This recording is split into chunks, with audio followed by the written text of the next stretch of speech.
Πάμε στον κύριο Ανδρέα Παπαμιμίκο, το γραμματέα της Πολιτικής Επιτροπής της Νέας Δημοκρατίας. Καλό μεσημέρι, κύριε Παπαμιμίκο. Καλησπέρα. Πώς είδατε τις υποψηφιότητες ΣΥΡΙΖΑ για τις αυτοδιοικητικές εκλογές? Τι λέτε, πώς σας φάνηκαν? Κοιτάξτε, εμείς έχουμε πει εδώ και πάρα πολύ καιρό ότι οι εποχές έχουν αλλάξει και ο κόσμος θέλει κάτι διαφορετικό. Και εμείς οφείλουμε και σαν πολιτικό σύστημα να μεταρρυθμιστούμε. Εμείς πιστεύουμε ότι δεν πρέπει να πάμε με χρήσματα και δεν πρόκειται να το κάνουμε με στη Νέα Δημοκρατία αυτό, ούτε πρόκειται να ανακοινώσουμε επίσημες στηρίξεις σε πρόσωπα για τις αυτοδιοικητικές εκλογές. Θεωρούμε ότι ο κόσμος θα πρέπει να αναδείξει και οι τοπικές κοινωνίες θα πρέπει να δείξουν τις υποψηφιότητές τους, ανθρώπους έντιμους, ικανούς, καταξιωμένους και κυρίως ανθρώπους που θα έχουν ατζέντα και προτάσεις πάνω σε αυτοδιοικητικά ζητήματα. Οπότε καταλαβαίνετε ότι εμάς αυτή είναι η δική μας άποψη. Από την άλλη πλευρά βλέπουμε τον κύριο Τσίπρα, ένας φρέσκος άνθρωπος αλλά που πολιτεύεται με εντελώς ξεπερασμένες λογικές, εδώ και 10 μέρες να βγάζει μια σκληρή δήλωση για να μαζέψει τα πρωτοκλασσάτα πολιτικά στελέχη του και να λέει ότι πρέπει να δώσουν αυτοί τον αγώνα εν ώψη των αυτοδιοικητικών εκλογών. Στη συνέχεια προφανώς κύριε Παπαμιμίκο, λέτε να μαζέψει. Γιατί να τα μαζέψει? Μιλάτε για τους απρόθυμους. Έχω διαβάσει τέτοια δημοσιεύματα. Δεν το λέω. Όχι, λέω. Γιατί να τα μαζέψει με την... Όχι, θα σας πω τι εννοώ σε αυτό που λέτε. Γιατί να τα μαζέψει κάθε στιγμή, να πούμε... Εντάξει, δεν πάει άσχημα δημοσκοπικά. Γιατί πρέπει να τα μαζέψεις αυτή την ερώτηση θα πρέπει να την κάνετε στον κύριο Τσίπρα. Δεν πρέπει να την κάνετε σε μένα. Απλά θυμίζω. Όταν τον βρω, θα την κάνω και εκεί. Όλα δεν τα κάνω. Όπως ρώτησα την κυρία Δούρου πριν για τις αναταράξεις εντός του κόμματός τους για τις υποψηφιότητες. Δώστε μου μισό λεπτό για να ολοκληρώσω. Θυμίζω τη δήλωσή του ακριβώς 10 μέρες πριν. Βέβαια, στο ενδιάμεσο των 10 ημερών από τις κομματικές διαβουλές που έγιναν, κατέληξε σε κάποια άλλα ονόματα. Εγώ δεν θέλω να κρίνω αυτά τα άτομα. Τα άτομα θα τα κρίνει ο κόσμος, θα τα κρίνουν οι δημότες και πρέπει να τα κρίνουν βάσει των προτάσεων τους. Την πολιτική σας εκτίμηση εμείς σας ζητάμε και κριτική. Αυτό όμως που κρίνω και εκτιμώ είναι ότι δεν μπορεί πλέον το 2014 σκληρά κομματικά όργανα να κάθονται και να συζητάνε για το ποιοι θα κατεβούν υποψήφοι στους Δήμους και στις περιφέρειες, να είναι πεδίο εσωκομματικής αντιπαράθεσης και διαβούλευσης και να γίνει ένα τέτοιο παιχνίδι εσωτερικών ζυμώσεων. Δεν γίνεται, δεν το θέλει αυτό ο κόσμος. Ο κόσμος θέλει κάτι φρέσκο και κάτι διαφορετικό. Κατάλαβα. Και ας αφήσουμε την αυτοδιοίκηση να μην τη στραγγαλίζουμε. Εμείς πρέπει να τραβηχτούμε 5 βήματα πίσω. Ξέρετε πόσα χρόνια τα ακούω αυτό, έτσι? Το ξέρετε. Εμείς όμως το κάνουμε στην πράξη τώρα. Λοιπόν, με οφείλετε να γνωρίσετε κι εσείς. Για να δούμε, για να δούμε και τους δικούς σας υποψηφίους και να βεβαίως και εσείς θα τους κρίνετε όπως όλοι μας και εμείς θα τους κρίνουμε που ψηφίζουμε. Να ρωτήσω κάτι τώρα, κύριε Παπαμιμίκο. Κατά την προσωπική σας λοιπόν εκτίμηση απέναντι σε αυτές τις υποψηφιότητες που τις χαρακτηρίζετε εσείς λίγο παλαιού τύπου, καταλαβαίνω, έτσι, παλαιοκομματικές λίγο επιλογές. Είναι ο τρόπος που αναδεικνύονται στις υποψηφιότητες. Απέναντι λοιπόν τι πρέπει η δική σας η πρόταση? Μου είπατε 2 πράγματα λίγο πριν, ότι να είναι και λοιπά, να μην στραγγαλίζουμε τοπικές. Πρακτικά, ποιος θα επιλέξει τους δικούς σας υποψηφίους? Λέτε δεν θα δώσετε χρήσμα, έτσι δεν είναι? Βεβαίως και θα δώσουμε χρήσμα. Ούτε πρόκειται να γίνει κεντρική επιτροπή στη Νέα Δημοκρατία μεταξύ μας για να αποφασίσουμε ποιος θα είναι υποψήφιος. Για το αν θα είναι υποψήφιος κλπ.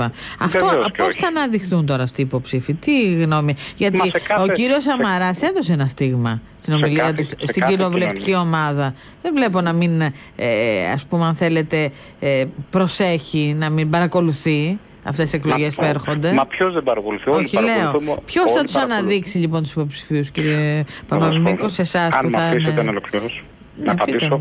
Λοιπόν, βεβαίως και παρακολουθούμε όλες τις εκλογικές διαδικασίες. Πολιτικός οργανισμός μας και αυτή είναι η δουλειά μας.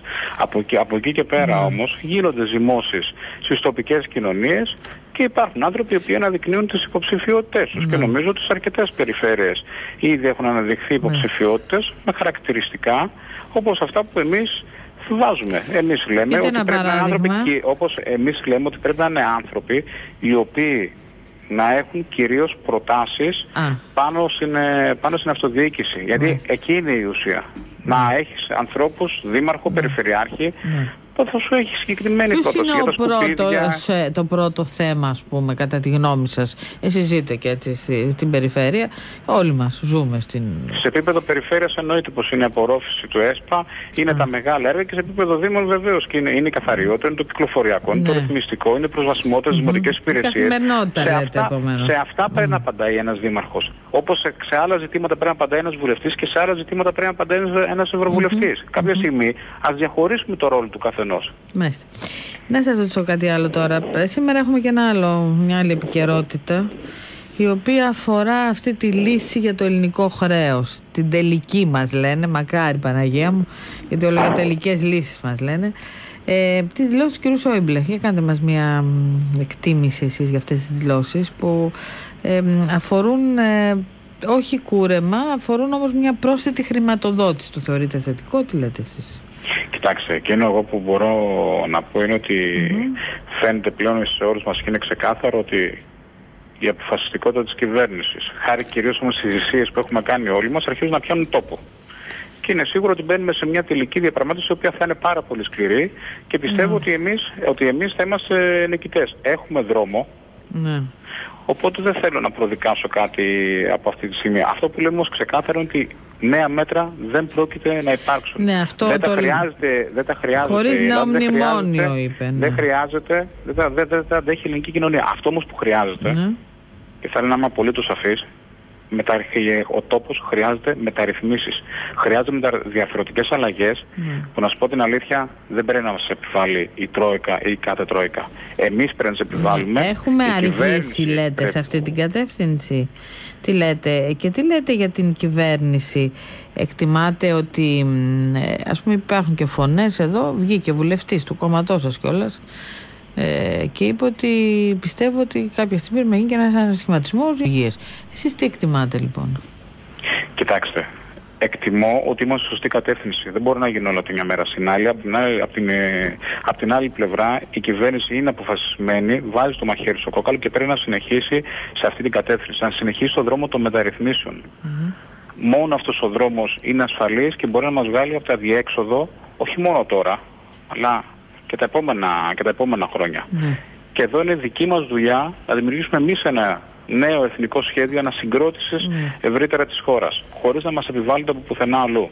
Όσον αφορά τα σενάρια περί ανασχηματισμού, αυτό είναι θέμα που θα το αποφασίσει ο ίδιος ο Πρωθυπουργός και καλό είναι να μην μπαίνουμε σε τέτοιες συζητήσεις. Όχι, λέω αν υπάρχει δυσλειτουργία. Βλέπετε τις λειτουργίες, τον τρόπο λειτουργίας? Εγώ βλέπω μια...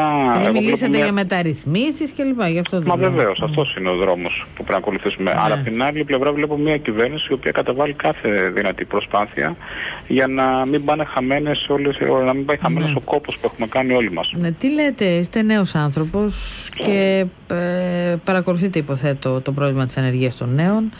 Υπήρξαν κάποιες προτάσεις από τον κύριο Σαμαρά. Θα σας προλαβαίνω, ξέρω θα μου το πείτε.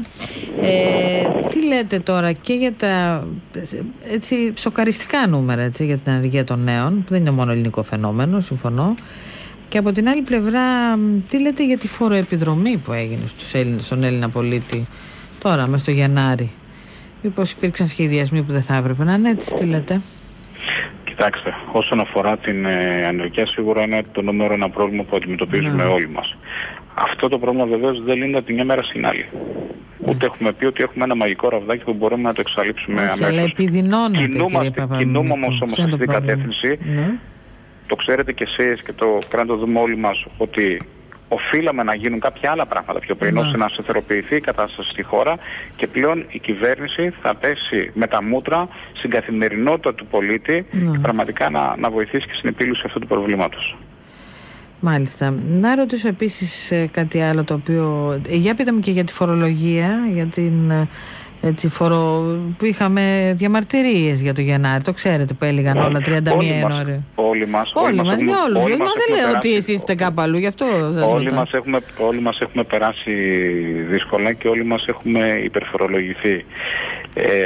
Αποδεικνύεται στην πράξη όμως ότι όλες τις προσπάθειες που κάνουμε αρχίζουν να πιάνουν τόπο, γιατί πετυχαίνουμε τους στόχους και που μας είχαν βάλει και που είχαμε βάλει εμείς οι ίδιοι, και θεωρώ ότι από το 2014 θα έχουμε λιγότερους φόρους και θα αντιμετωπίζουμε λιγότερες δυσκολίες.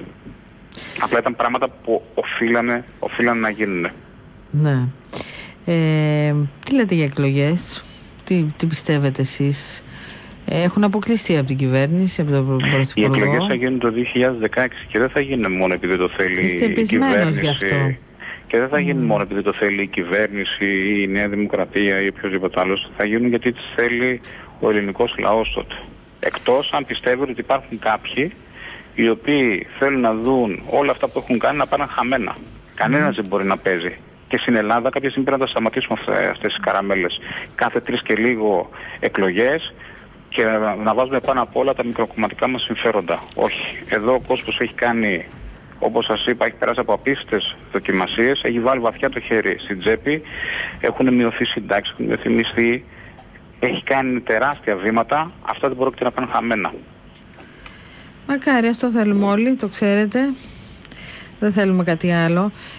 Σας τρομάζει λίγο αυτό το φαινόμενο με τα όπλα, αυτή η ιστορία με τον ξηρό, οι γιάφκες που αποκαλεί. Εντάξει, αυτοκίνητο ήταν η γιάφκα αυτή τη φορά, από ό,τι είδα. Τι λέτε? Σίγουρα είναι επικίνδυνα όλα αυτά. Από εκεί και πέρα όμως πιστεύω ότι οι ελληνικές αρχές θα κάνουν τη δουλειά τους και στο τέλος θα συλλάβουν αυτούς που πρέπει να συλλάβουν. Μάλιστα, λοιπόν, να είστε καλά κύριε Παπαμίκο. Ευχαριστούμε πολύ που είσαστε μαζί μας. Να είστε καλά. Ευχαριστώ.